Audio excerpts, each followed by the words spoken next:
In today's episode of The Oracle and the Warrior, we will be asking the question, does organized religion infringe upon the one promise God gave us, to have free will? Hello, everyone, and welcome to the Oracle and the Warrior podcast.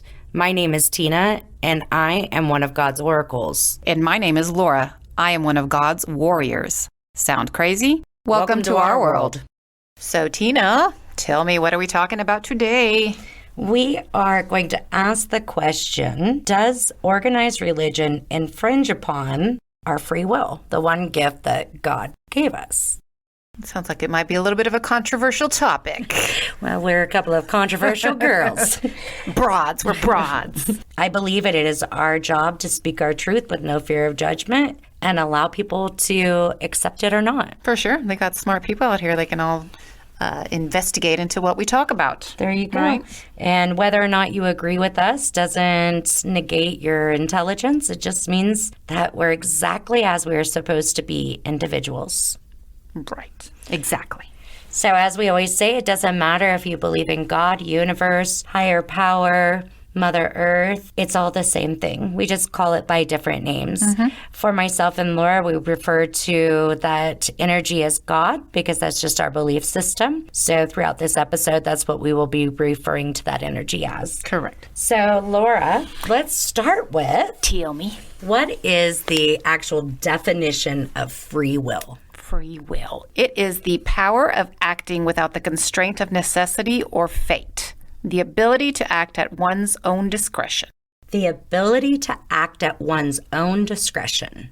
Be discreet. Okay. Now, Laura, Yes. what is the definition of organized religion? Organized religion is a structured system of faith or worship, especially when followed by a large number of people, such as Christianity, Islam, Judaism, etc. Free will is the ability to act at one's own discretion, and organized religion is a structured system. No comment. One of these things is One not. of these things is not like the other. I'm going to ask you a question. Okay, just one. Well, a couple of questions. Okay. Would you say that some organized religions have an inflated sense of self-importance, like that they're the only true church or they're the only true children of God? Yes. Okay. My belief, yes.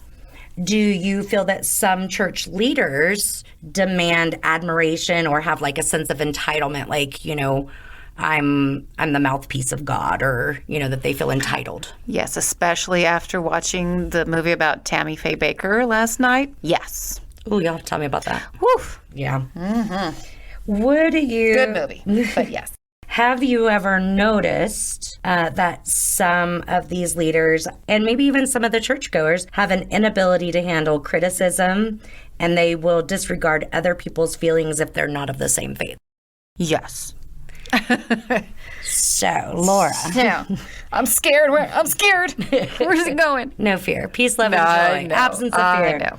So would it surprise you if I told you that all of those things, the inflated sense of self-importance, the demand for admiration, sense of entitlement, inability to handle criticism, and disregarding other people's feelings are the top symptoms of narcissism?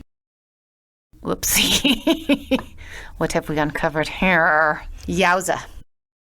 Free will and narcissism don't really go together. No, narcissism is controlling, almost. Ah, yes, controlling.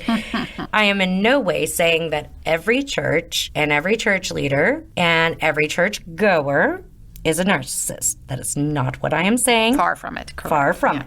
I am just saying that the organization itself is structured towards narcissistic behavior, to judge people and to control people. And free will is the ability to act at one's own discretion. But no, I mean, with having grown up with organized religion, Myself as well. We were expected to follow certain rules, not at our own discretion, but what they expected of us. And as a child, we did it mostly willingly. But the word there, mostly willingly, right? Not necessarily free will. Well, and I do understand as children, right? We crave rules and we crave, I know you're looking at me like I'm crazy, but it is in the child's I craved psyche. ice cream sandwiches and I craved pizza on Fridays at school. I did not crave rules. So the way, But I know where you're going. the way the mind of the child is set up, they feel safer when they have boundaries. When they have structure. When they have structure and boundaries, right? There is a fine line. I know this because I'm a mother and I've done it myself, but there's a fine line of, as our children grow, allowing them more and more free will to choose their own path and to choose their own life on this earth, to love them as they are. Yeah. There is no magic number. I mean, in the United States, the magic number is 18, but there is no magic number. No.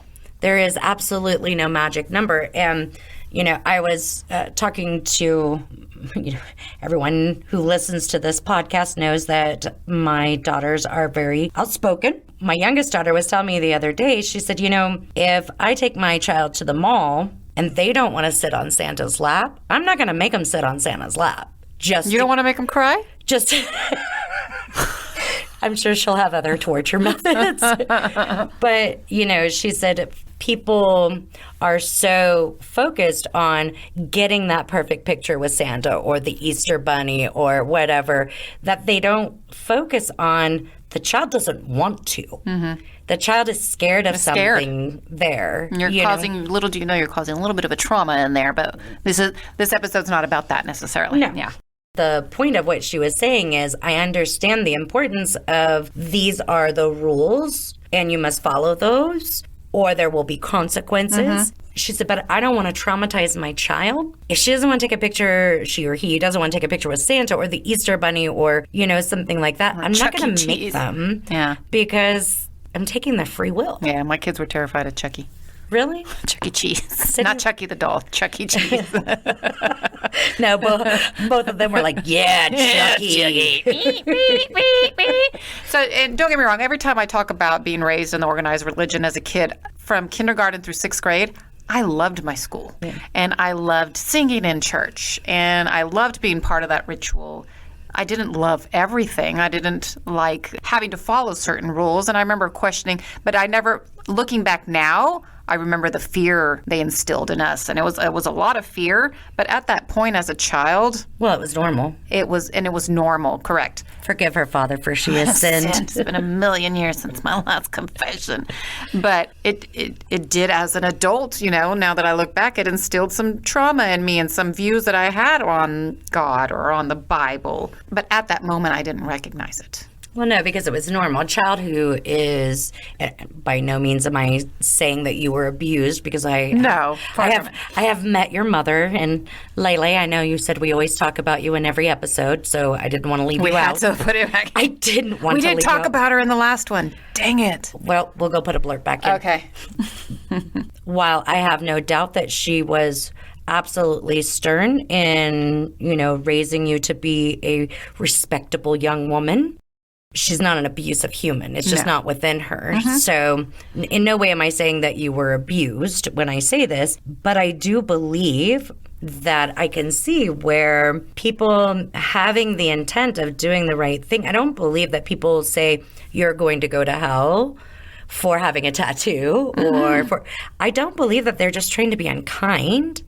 That's what they believe. That's what they truly believe, and they truly believe that they are helping you.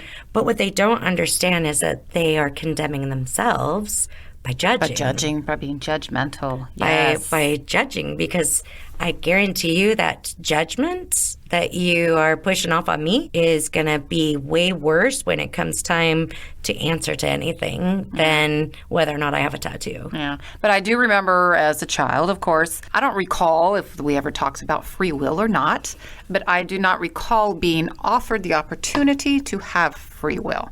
Does that make sense? I think it would have been different if they would have allowed us to make choices, right? Right. Of what we wanted to do, how we wanted to praise or worship, or even just anytime that you would have the opportunity to do free will. You know, I think that they would confuse that, or maybe as kids we would have confused it with having freedom and we got to do what we want versus we have a choice. For example, right now, I don't want to impose on my children a sense, organized religion like y'all are going to go here every Sunday with me because this is what I thought.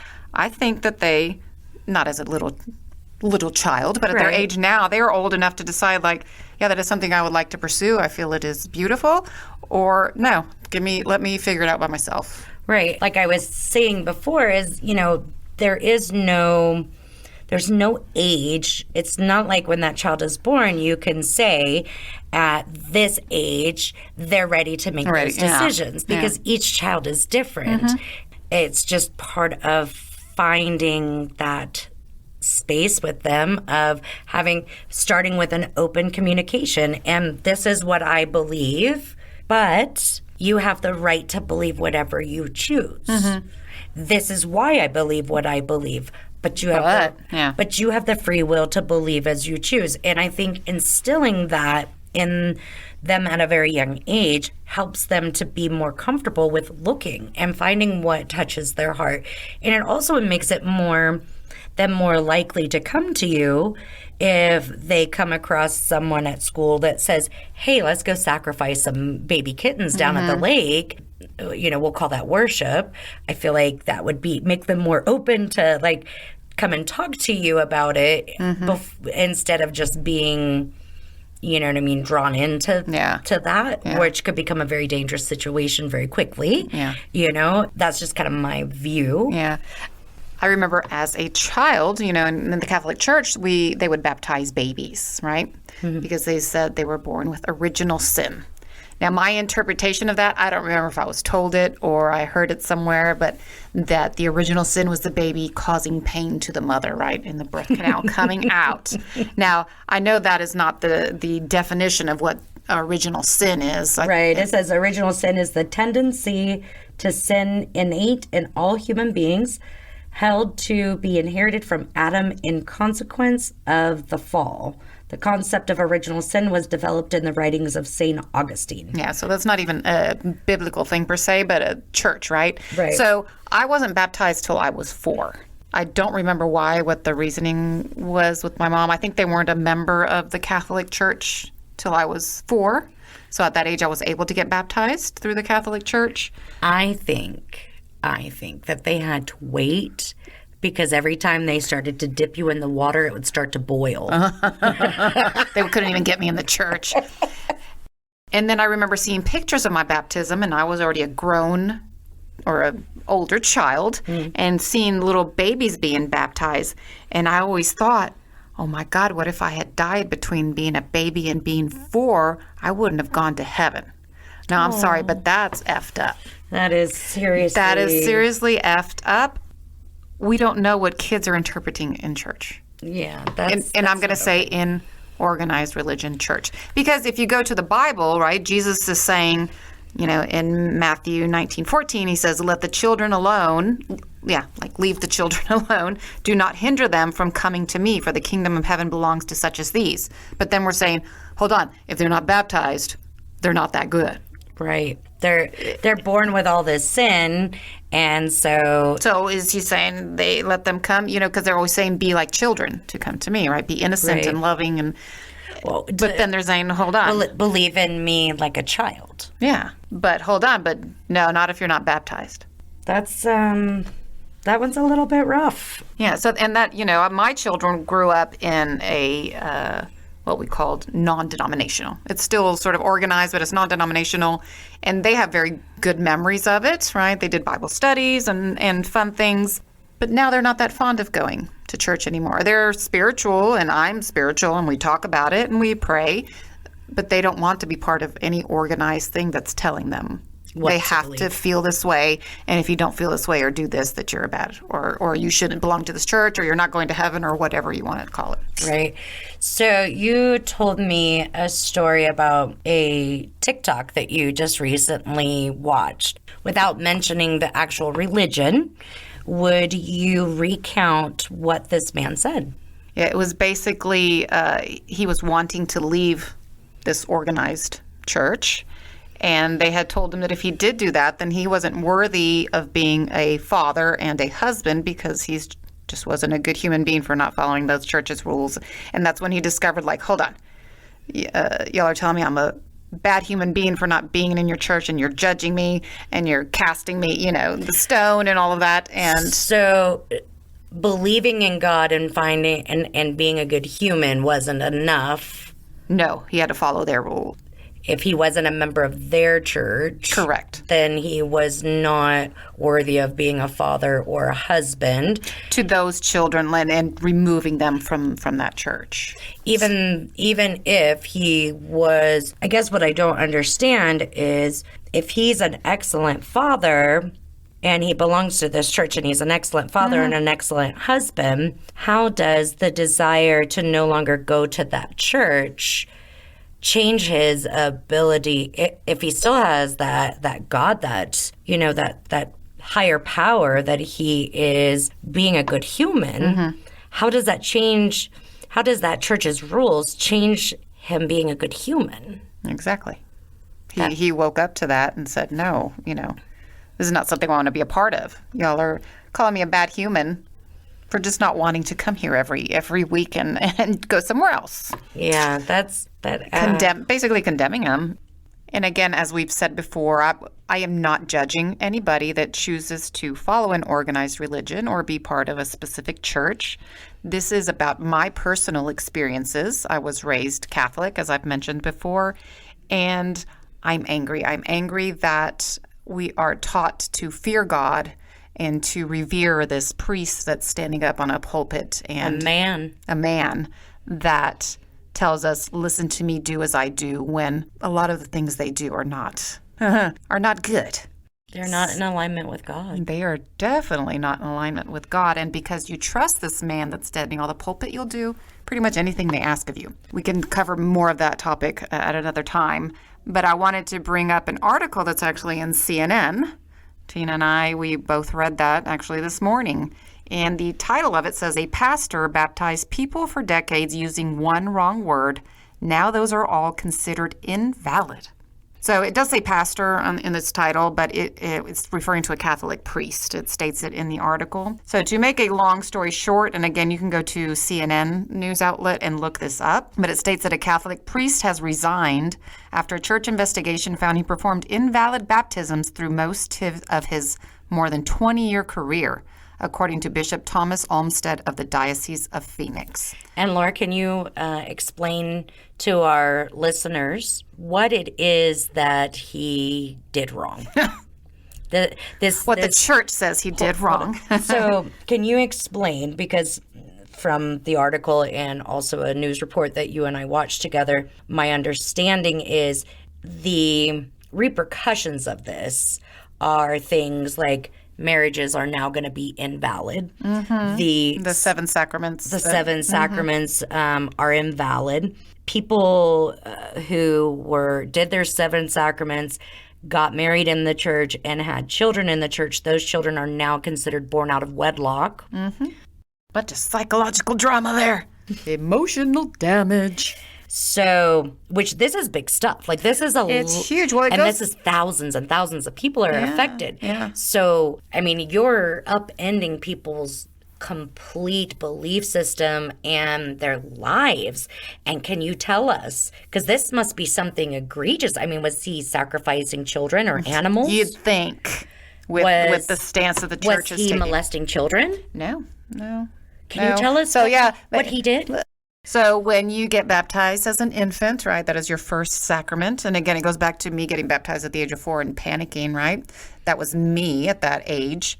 Imagine these people that have gone through it, but I will read what it says. So he was saying, "We baptize you in the name of the Father and of the Son and of the Holy Spirit." He shouldn't have been using the word we. So because of the word we, but this bishop is saying that it should have been I baptize you, because the impression that the Catholic Church has is that priest is standing in for Jesus.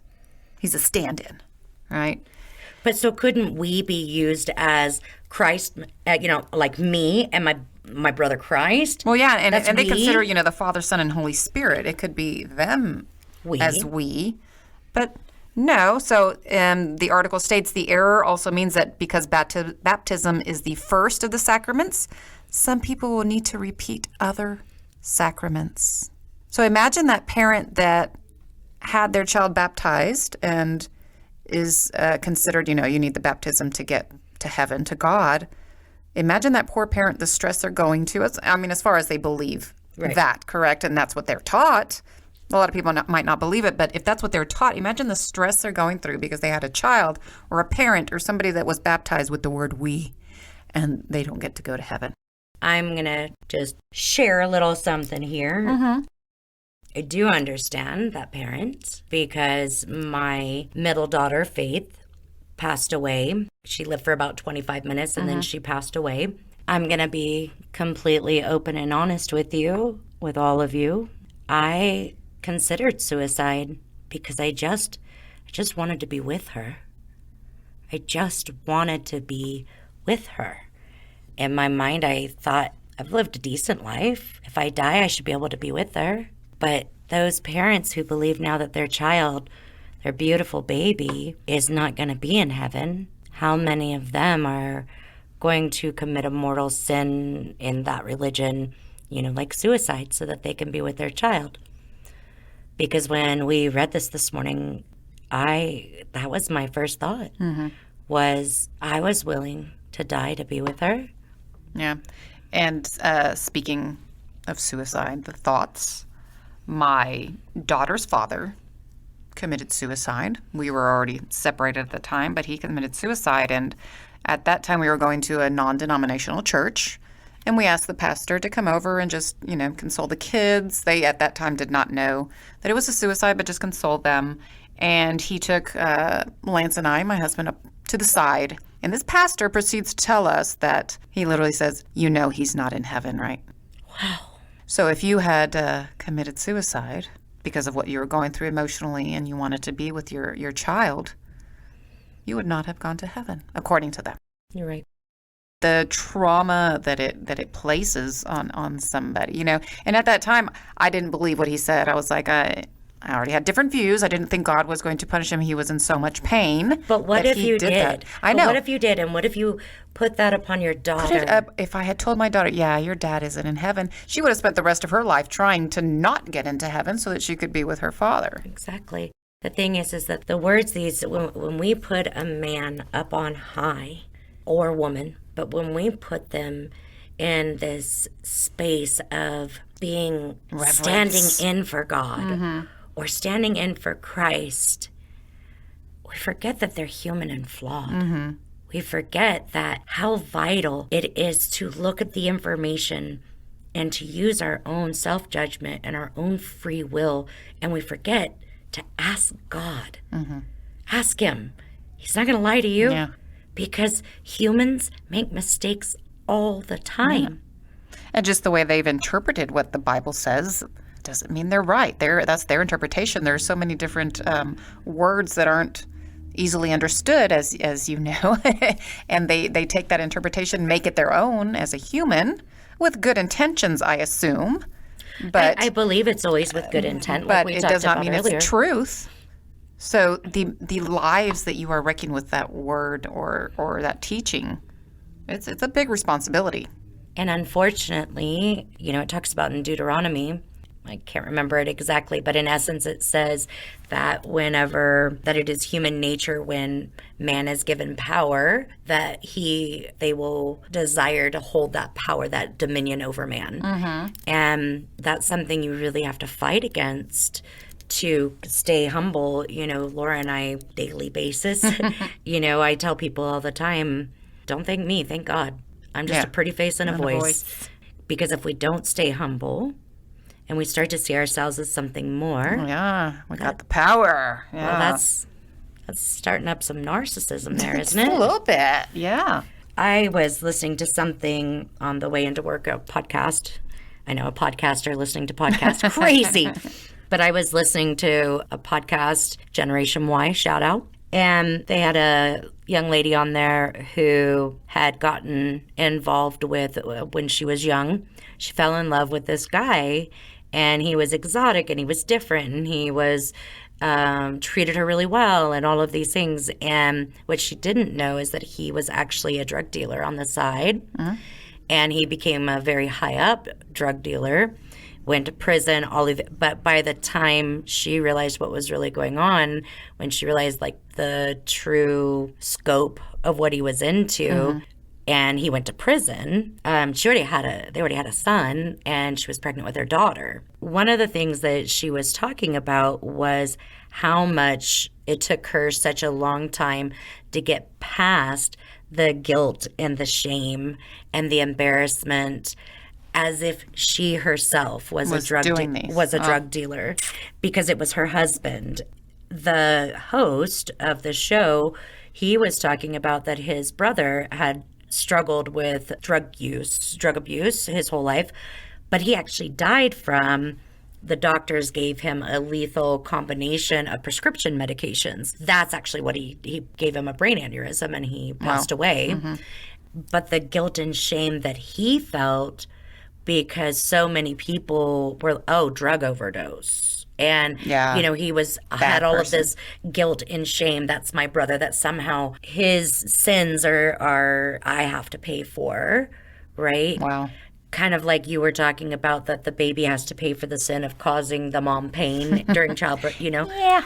The God I know doesn't care if you say I or we when you're baptizing someone. He doesn't really care about the words at all. What he cares about is what's in that person's heart. The intent. The intent. And my husband made a really good point this morning. He said, what I don't understand is, and he was truly like, he wasn't being judgmental. He was truly like trying to understand it. How can someone believe that God is so sadistic and so cruel that if a baby died, or if somebody said we instead of I, that he would no longer allow them in to his home? Because I wouldn't do that to my child. Right.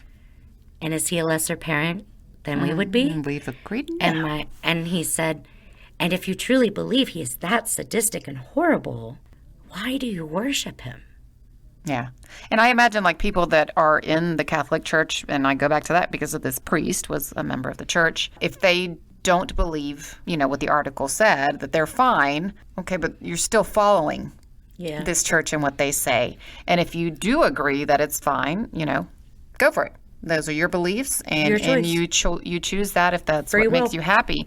But how can, and so many other things have happened in these churches that are overlooked. I don't understand. I'm sure we'll get into this at some other time, but there have been so many verified, and I know of people, myself being raised in the Catholic Church, that were sexually molested by priests. And again, they go, well, that's just the man. It's not it's not Jesus, it's the man. But that's the man that represents. But he's saying he stands in for Jesus. He's standing in for Jesus. That's the man. And that he was chosen by God. Yes. Do you really think God chose this person? No. Well, we don't. But I don't And again, I don't understand. If you have an opinion about this out there, I would love to hear what your view is on it. Because maybe there's something we're missing. We're not seeing, yeah. There definitely. It's just one of those things. I could not be a part of that church any longer, personally. So there's a scripture that, as we were kind of researching all of this, there was a scripture that really kind of stuck out to Laura and I. We're going to read it in two different versions. I'm going to read the King James Version. Laura will be reading from the same scriptures from the New International Version. I guess I'll go ahead and start. Okay. This is the King James Version. It's Matthew 23, verses 1 through 4. Then spake Jesus to the multitude and to his disciples, saying, The scribes and the Pharisees sit in Moses' seat. All, therefore, whatsoever they bid you observe, that observe and do. But do not ye after their works, for they say and do not. This is verse 4, and this was the one that was really very strong for me. For they bind heavy burdens and grievous to be borne, and lay them on men's shoulders, but they themselves will not move them with one of their fingers. So, Laura, will you? Yeah, I'll read the NIV. It's a little more English. Yeah. It says, Then Jesus said to the crowds and to his disciples, The teachers of the law of the Pharisees sit in Moses' seat. So you must be careful to do everything they tell you, but do not do what they do, for they do not practice what they preach. They tie up heavy, cumbersome loads and put them on other people's shoulders, but they themselves are not willing to lift a finger to move them. Okay. Well, I think that says a lot. That I feel like that is, we are so focused on this one word instead of eradicating child molestation in religion. Mm-hmm. We're so focused, and I'm not just talking about Catholic, I'm talking about many religions. They're so focused on the ritualistic part of, did we shake that ball twice before we turned around in a circle and then anointed the head? And it doesn't matter. It doesn't matter because God knows what's in your heart. Mm-hmm. And why are we so focused on all of this ritual? Is it so that people just fall in line and just automatically do the ritual? Is it fear? Is it because if we have that one person who we believe is a mouthpiece for God or above us, that we'll all fall in line? Yeah. Is it to sever that link between us and Father so that we can be told what he wants us to do instead of having that relationship and just asking? Yeah, I do have a sort of a funny story to make this a little light. I need a funny story. So my father, their original language, Spanish speaking, and he was not raised Catholic. I'm not 100% sure, but I don't think he was raised Catholic. And so when him and my mom moved to the States, when I was 4, they became Catholic, got married through the church. So my mother would occasionally have to force my dad to go to church.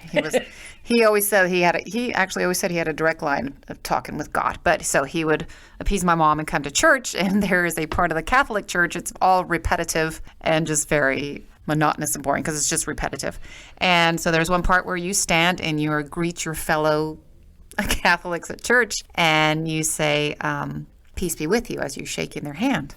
So my father, we overheard it one day. He was saying, pleased to meet you. He never wished anybody peace be with you. He was pleased to meet everybody as he shook their hand. That's hysterical.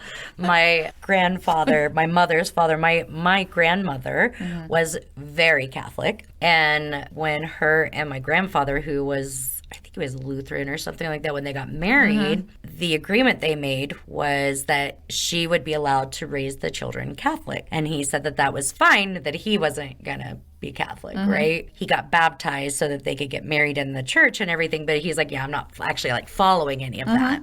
But you can raise the kids Catholic. Okay. So, and my grandmother, her nickname was Kitty. And she was just this very, very sweet woman who... She's English, and so during the war, she would take parachutes from, the soldiers that they dropped in the field and make jackets for kids and take army blankets, make socks for kids who didn't have, warm clothes. Just a really sweet lady. And my grandfather adored her because she was Irish. Irish, she's a little feisty. She's a little feisty, redhead. It was a huge honor whenever the priest would come to visit for dinner or for anything like that. Oh, yeah, everybody wants the priest over. And so because my grandmother was such a sweet person and, she was a good cook, and so the priest would always come to our house and they'd come in and they'd say, Reginald, to my grandfather, we haven't seen you at church. And he would say, yeah, nope, I think I've decided I'm going to, have you seen the Mormon boys around here? They got a good story. I'm thinking about going with them, or he'd pick a different religion or whatever, My grandmother would turn beet red and start yelling, Reginald, that's a lie. You're going to go to hell for lying to a priest. Forgive me, Father, for I have sinned. Forgive me, Father, for I'm just laughing. I keep going back to Catholic because that's what I was raised in and what I know the most. But, they have all these alleged books and truths, but they're all hidden from the people, right? Why on earth, any religion, if you believe that you are the one true religion and you want to bring everybody to God, why are we hiding truths or what goes on behind closed doors? Because that's only for people that belong to us. The rest of you are not worthy. Well, and even within your own religion, not every Catholic is allowed into the Vatican vaults. No. You know what I'm saying? It's not like every Catholic has access to every Catholic truth. That's the same with many religions. it's like when you get to this level up here, then we'll tell you about it. Yeah. When we feel like Before then, it might be the key to heaven, but you're not going to get it. And why, as a parent, Laura, would you might hold the key to your car, right? But as you're watching your child, you are watching your child grow. When you see that your child is ready to start driving, or to learn about their sexuality, or to learn about whatever, then isn't it you that bestows it on them and tells them, okay, we're ready to start looking at this? Or does the government say to you, you can't talk about having a period with your daughter until she is the age of 13. If she starts her period at 10, that's just too bad. That's too dangerous. Yeah. We can't share that. This is a man or woman, mostly men. This is man deciding on what other humans are worthy to know from God. That's not the dad I know. That's not the dad I know. The dad I know, he's like, look, just ask me, I'll tell you. Yeah. And if you're having trouble with hearing me, then, ask around and I'll help guide you to where you can find those answers. Is that taking away some of my free will because I cannot make an educated decision because I don't have all the facts? Well, yeah. They're, their facts. I know I can speak to her and pray directly and ask for the answers. But if there is a fact, there is a book that actually has, the 10 steps to heaven or whatever it is. Why shouldn't we all be allowed to have access to that? Who makes the decision that only certain people can? And man is fallible. Oof. Man is A little fallible. bit. Yes. I just don't believe that that God withholds information from us. He allows us whatever we can handle at that time. He reveals to us what we can handle. That's not when everybody is 12 or when everybody is 18 or when everybody is 21. Your age does not determine where you are in an emotional, mental, spiritual space. So how can we make that determination? And what right? You know what? What right do they have to withhold that? Yeah. And why would you? That's the thing I don't really understand is why would you? Why would you ever want to withhold God's truth? Well, I know there is one religion that only expects a certain amount of people to get into heaven. So I could see where they would want it to withhold. They're like, look, we just 1, 2, hold on, cross that out. There's we're at 139,000. Don't share anymore. Stop telling people. And, as we said earlier, we speak our truths and our emotion and how we feel. We would love to hear, everybody's opinion. How do you feel? Do you feel that being part of your church is restricting you from making certain decisions and you have fear of leaving, or you would like to join a church but have fear because you've seen certain restrictions they have? What do y'all think out there? And also, I think now is a good time for us to ask. We have a listener who is in Toyota, Tokyo, and I very well could be butchering the town. But we have one listener in Toyota, Tokyo. We have a gift for you, and we would like for you to please reach out to us at whosaidyouvehave@gmail.com. If you could send us your name and your address and your shirt size, we have a gift for you.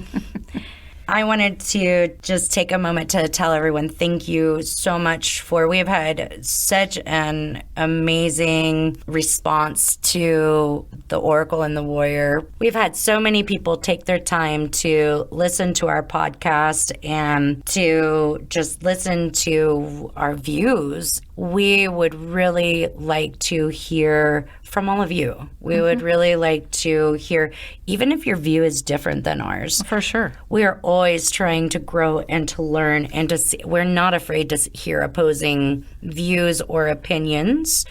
And we would love to hear from all of you. Please feel free to email us if you have topics or questions or Anything that you'd like to talk about? Message us. We would love to answer your questions on air, or even share your opinion and discuss on it as well. If you would like to remain anonymous, please let us know. Please, yes. So that we can keep your name anonymous if that's what you would prefer. And we also have Laura and I were invited to join a podcast provider called Wisdom. And right now it is only for Apple, but they are working on an Android app as well. You have to be invited into this platform. They don't take just everybody. It's a platform that you have to be invited into. And in this platform, people can call in, people can ask questions, people can join the conversations. Laura and I are still kind of trying to figure it out, but as soon as we have that figured out, we're actually going to give you guys a heads up. Like the previous week, we'll have maybe a set time that we go in and do those so that you guys can actually join us live. We also would like to start doing maybe some Facebook Lives videos while we're recording. Do I have to brush my hair? Not at all. Okay. Not at all. So that you guys can actually sit there and laugh with us every time that we mess up. So if you would like to get an invite to that, make sure you go to our Facebook page, which is The Oracle and the Warrior. And like the page so that when we send out, I think it's follow. Like and follow. Yeah, like and follow. Like and follow the Facebook page, The Oracle and the Warrior. That way, when we do anything live, you will get notified of it. And we'll always try to give a heads up. Also, I would like to remind everybody, if you enjoy this podcast, we also have another podcast that is called Who Said You Have To? Laura and I talk about societal issues. This week was narcissism. We're actually doing a 3-part on narcissism. And this week was just about the difference between an actual narcissist and traits of a narcissist. So someone who's not an actual narcissist, but they have traits that are like a narcissist. Next week, we will be talking about the difference between how men and women present with narcissism, because believe it or not, it is very different. And then the third part will actually be ways for you to combat narcissism when you are faced with it as a mate or a boss or a coworker or family member, and how you can survive that easier. Again, please contact us with any questions, controversial or not. We would love to answer those and hear your opinion. And even if you have some facts that we may have had wrong, please point those out to us and we will get back to you. Well, facts that Laura had wrong, I didn't have any wrong, I don't think. Mine are all opinions. What I hope everyone takes from this episode today is that organized religion is run by humans, and humans are 100% fallible. I'm not saying that organized religion is wrong for you or for anyone, because I don't have a right to make that decision for you. You have the free will to decide what is right for you. But what I do ask is that you use that free will. If a religious leader or teacher says something that you feel in the pit of your stomach is not truth, ask God. Ask Him. No human is more vital than another. There is no priest, there is no bishop, pastor, minister out there that is more vital to God than you are. We are all His children, and He loves all of us exactly the same. Stand for yourself. Stand for what you know is right within you. Believe in yourself. And my hopes are, as I usually say, ditto, because I agree. And just stand for truth. Stand, again, for what feels right to you. If you are comfortable and happy and you feel your life is amazing, where you're at, follow that. It doesn't mean it's wrong. It's what you feel. Don't worry about anybody else's judgment. We love all of you just as you are. Peace. If you enjoyed this podcast and would like to help us keep it going, please consider donating to our Patreon account. You can use the link in the show notes. You can also help us by subscribing and leaving a review on your favorite podcast platform. Reviews are how we grow our listenership. If you have suggestions for topics that you would like us to cover or have any questions, please feel free to contact us at oracleandwarrior@gmail.com. You can also check the show notes for all social media. Until next time, love eternal, the Oracle. And stand for truth, the Warrior.